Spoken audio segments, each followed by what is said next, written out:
Pulling அது எப்படி பண்ணுறது? காலையில் எழுந்ததும் எதுவும் சாப்பிடாமல் இதயம் வளத்தை வாயில ஊத்தி நல்லா கொப்பளிக்கணும், அப்புறம் அதை துப்பிடணும். இதுதான் ஆயில் புல்லிங்.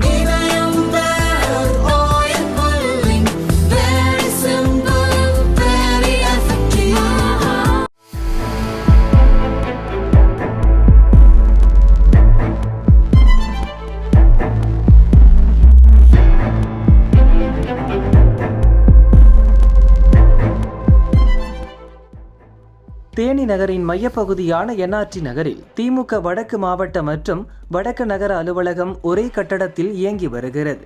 தேனி எம்பி தங்க தமிழ்ச்செல்வன், வடக்கு மாவட்ட செயலாளர் மற்றும் வடக்கு நகர்கழக செயலாளர் இதை தங்கள் அலுவலகமாக பயன்படுத்துகின்றனர். இந்த சூழலில் இன்று காலை வழக்கம் போல அலுவலகத்தை திறக்க சென்றபோது பூட்டு உடைக்கப்பட்டு கிடந்தது. உள்ளே சென்று பார்த்தபோது பொருட்கள் சிதறி கிடந்தன. லேப்டாப்புகள் உள்ளிட்ட சில பரிசு பொருட்களும் திருடப்பட்டிருந்தது. தேனி எஸ்பி சிவபிரசாத் நேரில் ஆய்வு செய்தார். மோப்பனாய் உதவியுடன் போலீசார் தடயங்களை சேகரித்தனர். விசாரணை நடக்கிறது. சில நாட்களுக்கு முன் தேனியில் போதைப்பொருள் தடுப்பு பிரிவு போலீஸ் ஸ்டேஷனின் பூட்டு உடைக்கப்பட்டு உள்ளே இருந்த பொருட்கள் கொள்ளை போனது. இந்த விவகாரத்தில் 2 பேர் கைதாகினர்.